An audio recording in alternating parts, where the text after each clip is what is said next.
Nous ne sortons donc plus, demanda Serge, à quelques jours de là. Et la voyant hausser les épaules d'un air las, il ajouta comme pour se moquer d'elle, tu as donc renoncé à chercher ton arbre? Ils tournèrent cela en plaisanterie pendant toute la journée. L'arbre n'existait pas. C'était un conte de nourrice. Ils en parlaient pourtant avec un léger frisson. Et, le lendemain, ils décidèrent qu'ils iraient faire une promenade au fond du parc, sous les hautes futaies, que Serge ne connaissait pas encore. Le matin du départ, Albine ne voulut rien emporter, elle était songeuse, même un peu triste, avec un sourire très doux. Ils déjeunèrent, ils ne descendirent que tard. Le soleil, déjà chaud, leur donnait une langueur, les faisait marcher lentement l'un près de l'autre, cherchant les filets d'ombre. Ni le parterre, ni le verger, qu'ils durent traverser, ne les retinrent. Quand ils arrivèrent sous la fraîcheur des grands ombrages, ils ralentirent encore leurs pas, ils s'enfoncèrent dans le recueillement attendri de la forêt, sans une parole, avec un gros soupir, comme s'ils eussent éprouvé un soulagement à échapper au plein jour. Puis, lorsqu'il n'y eut que des feuilles autour d'eux, lorsqu'aucune trouée ne leur montra les lointains ensoleillés du parc, ils se regardèrent, souriant, vaguement inquiets. « Comme on est bien !» murmura Serge. Albine hocha la tête, ne pouvant répondre, tant elle était serrée à la gorge. Ils ne se tenaient point à la taille, ainsi qu'ils en avaient l'habitude. Les bras ballants, les mains ouvertes, ils marchaient, sans se toucher, la tête un peu basse.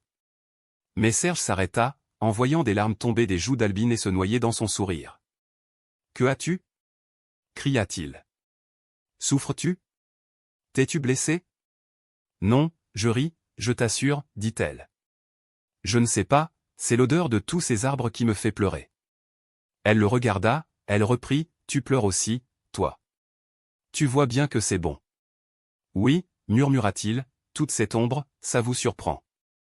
On dirait, n'est-ce pas, qu'on entre dans quelque chose de si extraordinairement doux, que cela vous fait mal. Mais il faudrait me le dire, si tu avais quelque sujet de tristesse. Je ne t'ai pas contrarié, tu n'es pas fâché contre moi ? Elle jura que non. Elle était bien heureuse. Alors, pourquoi ne t'amuses-tu pas ? Veux-tu que nous jouions à courir ? Oh. Non, pas à courir, répondit-elle en faisant une moue de grande fille. Et comme il lui parlait d'autres jeux, de monter aux arbres pour dénicher des nids, de chercher des fraises ou des violettes, elle finit par dire avec quelque impatience, « Nous sommes trop grands. C'est bête de toujours jouer. Est-ce que ça ne te plaît pas davantage, de marcher ainsi, à côté de moi, bien tranquille ?» Elle marchait, en effet, d'une si agréable façon, qu'il prenait le plus beau plaisir du monde à entendre le petit claquement de ses bottines sur la terre dure de l'allée.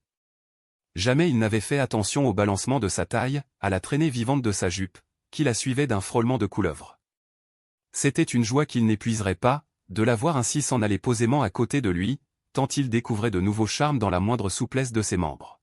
« Tu as raison, cria-t-il. C'est plus amusant que tout.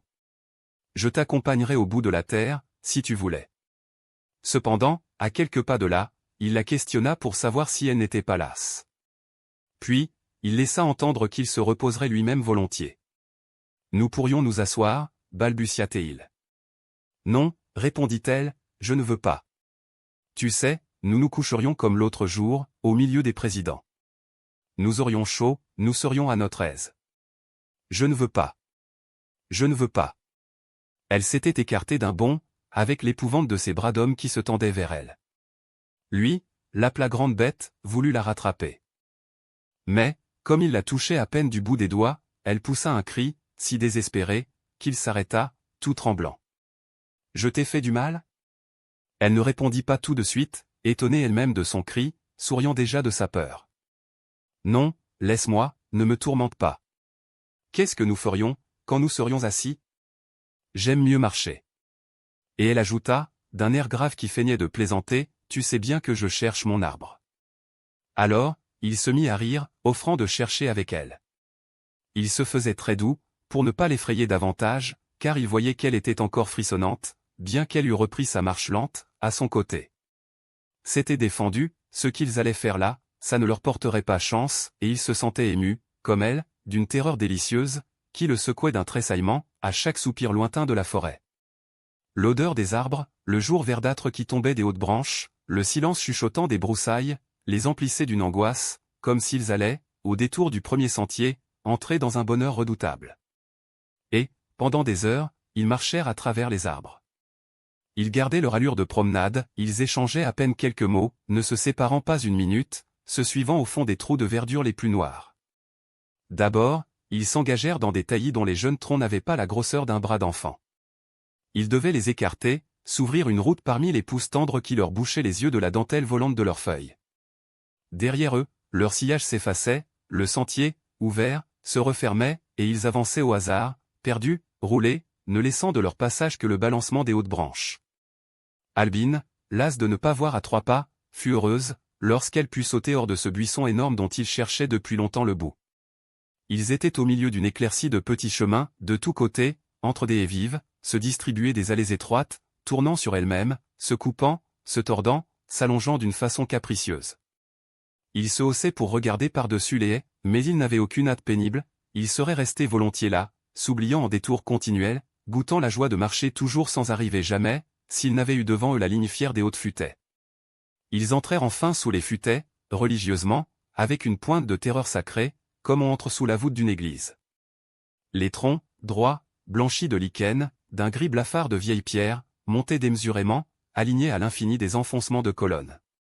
Au loin, des nefs se creusaient, avec leurs bas-côtés plus étouffés, des nefs étrangement hardies, portées par des piliers très minces, dentelés, ouvragés, si finement fouillés, qu'elles laissaient passer de toutes parts le bleu du ciel. Un silence religieux tombait des ogives géantes, une nudité austère donnait au sol l'usure des dalles, le durcissait, sans une herbe, semait seulement de la poudre roussie des feuilles mortes. Et ils écoutaient la sonorité de leurs pas, pénétrés de la grandiose solitude de ce temple. C'était là certainement que devait se trouver l'arbre tant cherché, dont l'ombre procurait la félicité parfaite. Ils le sentaient proche, au charme qui coulait en eux, avec le demi-jour des hautes voûtes. Les arbres leur semblaient des êtres de bonté, pleins de force, pleins de silence, pleins d'immobilité heureuse. Ils les regardaient un à un, ils les aimaient tous, ils attendaient de leur souveraine tranquillité quelque aveu qui les ferait grandir comme eux, dans la joie d'une vie puissante. Les érables, les frênes, les charmes, les cornouillers, étaient un peuple de colosses, une foule d'une douceur fière, des bonshommes héroïques qui vivaient de paix, lorsque la chute d'un d'entre eux aurait suffi pour blesser et tuer tout un coin du bois. Les ormes avaient des corps énormes, des membres gonflés, engorgés de sève, à peine cachés par les bouquets légers de leurs petites feuilles. Les bouleaux, les aunes, avec leur blancheur de filles, cambraient des tailles minces, abandonnées au vent des chevelures de grandes déesses, déjà à moitié métamorphosées en arbres. Les platanes dressaient des torses réguliers, dont la police, tatouée de rouge, semblait laisser tomber des plaques de peinture écaillées. Les mélèzes, ainsi qu'une bande barbare, descendaient une pente, drapés dans leurs sillons de verdure tissée, parfumés d'un baume fait de résine et d'encens. Et les chênes étaient rois, les chênes immenses, ramassés carrément sur leur ventre trapu, élargissant des bras dominateurs qui prenaient toute la place au soleil, arbres titans, foudroyés, renversés dans des poses de lutteurs invaincus, dont les membres épars plantaient à eux seuls une forêt entière. N'était-ce pas un de ces chênes gigantesques? Ou bien un de ces beaux platanes, un de ces bouleaux blancs comme des femmes, un de ces ormes dont les muscles craquaient? Albine et Serge s'enfonçaient toujours, ne sachant plus, noyés au milieu de cette foule. Un instant, ils crurent avoir trouvé, ils étaient au milieu d'un carré de noyers, dans une ombre si froide, qu'ils en grelottaient.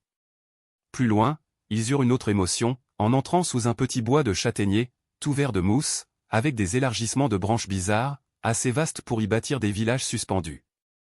Plus loin encore, Albine découvrit une clairière, où ils coururent tous deux, haletants. Au centre d'un tapis d'herbe fine, un caroubier mettait comme un écroulement de verdure, une babelle de feuillage, dont les ruines se couvraient d'une végétation extraordinaire. Des pierres restaient prises dans le bois, arrachées du sol par le flot montant de la sève. Les branches hautes se recourbaient, allaient se planter au loin, entouraient le tronc d'arche profonde, d'une population de nouveaux troncs, sans cesse multipliés. Et sur l'écorce, toute crevée de déchirures saignantes, des gousses mûrissaient. Le fruit même du monstre était un effort qui lui trouait la peau. Ils firent lentement le tour, entrèrent sous les branches étalées où se croisaient les rues d'une ville, fouillèrent du regard les fentes béantes des racines dénudées.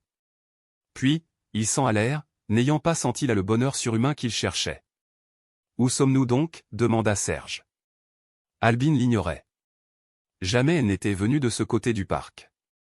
Il se trouvait alors dans un bouquet de cytises et d'acacias, dont les grappes laissaient couler une odeur très douce, presque sucrée. « Nous voilà perdus » murmura-t-elle avec un rire. bien sûr, je ne connais pas ces arbres. Mais, reprit-il, le jardin a un bout, pourtant. Tu connais bien le bout du jardin? Elle un geste large. Non, dit-elle. Ils restèrent muets, n'ayant pas encore eu jusque-là une sensation aussi heureuse de l'immensité du parc. Cela les ravissait, d'être seuls, au milieu d'un domaine si grand, qu'eux-mêmes devaient renoncer à en connaître les bords. Eh bien. Nous sommes perdus, répéta Serge gaiement. C'est meilleur, lorsqu'on ne sait pas où l'on va.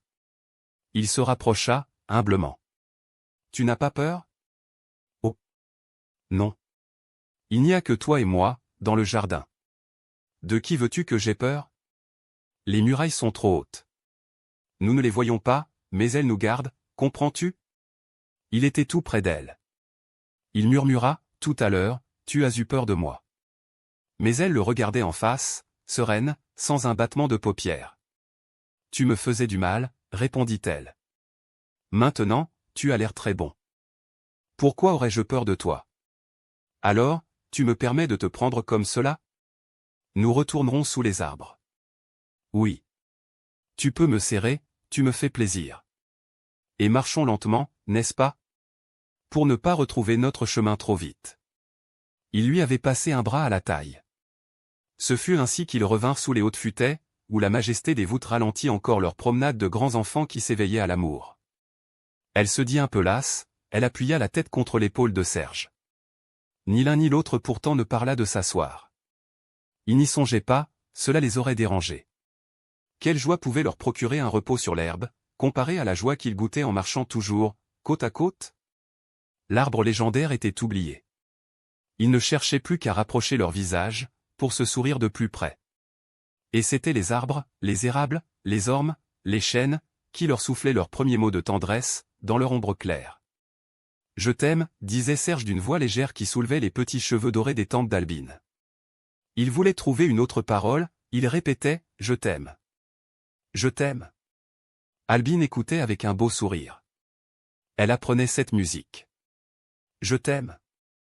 Je t'aime. » Soupirait-elle plus délicieusement, de sa voix perlée de jeune fille. Puis, levant ses yeux bleus, où une aube de lumière grandissait, elle demanda « Comment m'aimes-tu » Alors, Serge se recueillit. Les futaies avaient une douceur solennelle, les nefs profondes gardaient le frisson des pas assourdis du couple. « Je t'aime plus que tout », répondit-il. « Tu es plus belle que tout ce que je vois le matin en ouvrant ma fenêtre. Quand je te regarde, tu me suffis. Je voudrais n'avoir que toi, et je serais bien heureux. » Elle baissait les paupières, elle roulait la tête comme bercée. « Je t'aime », continua-t-il. « Je ne te connais pas, je ne sais qui tu es, je ne sais d'où tu viens, tu n'es ni ma mère, ni ma sœur, et je t'aime, à te donner tout mon cœur, à n'en rien garder pour le reste du monde. Écoute, j'aime tes joues soyeuses comme un satin, j'aime ta bouche qui a une odeur de rose, j'aime tes yeux dans lesquels je me vois avec mon amour, j'aime jusqu'à tes cils, jusqu'à ces petites veines qui bleuissent la pâleur de tes tempes. C'est pour te dire que je t'aime, Albine. » « Oui, je t'aime, reprit-elle. Tu as une barbe très fine qui ne me fait pas mal, lorsque j'appuie mon front sur ton cou. Tu es fort, tu es grand, tu es beau. Je t'aime, Serge. » Un moment, ils se turent, ravis. Il leur semblait qu'un chant de flûte les précédait, que leurs paroles leur venaient d'un orchestre suave qu'ils ne voyaient point. Ils ne s'en allaient plus qu'à tout petits pas, penchés l'un vers l'autre, tournant sans fin entre les troncs gigantesques. Au loin, le long des colonnades, il y avait des coups de soleil couchant, pareils à un défilé de filles en robe blanche, entrant dans l'église, pour des fiançailles, au sourd ronflement des orgues. « Et pourquoi m'aimes-tu » demanda de nouveau Albine. Il sourit, il ne répondit pas d'abord. Puis il dit « Je t'aime parce que tu es venu. » Cela dit tout. Maintenant, nous sommes ensemble, nous nous aimons. Il me semble que je ne vivrais plus, si je ne t'aimais pas. Tu es mon souffle. Il baissa la voix, parlant dans le rêve. On ne sait pas cela tout de suite. Ça pousse en vous avec votre cœur. Il faut grandir, il faut être fort. Tu te souviens comme nous nous aimions. Mais nous ne le disions pas. On est enfant, on est bête. Puis, un beau jour, cela devient trop clair, cela vous échappe. Va, nous n'avons pas d'autre à faire, nous nous aimons parce que c'est notre vie de nous aimer. Albine, la tête renversée, les paupières complètement fermées, retenait son haleine. Elle goûtait le silence encore chaud de cette caresse de parole. « M'aimes-tu ? M'aimes-tu » balbutia-t-elle, sans ouvrir les yeux. Lui, resta muet, très malheureux, ne trouvant plus rien à dire, pour lui montrer qu'il l'aimait. Il promenait lentement le regard sur son visage rose, qui s'abandonnait comme endormi, les paupières avaient une délicatesse de soie vivante, la bouche faisait un pli adorable, humide d'un sourire, le front était une pureté, noyé d'une ligne dorée à la racine des cheveux. Et lui, aurait voulu donner tout son être dans le mot qu'il sentait sur ses lèvres, sans pouvoir le prononcer.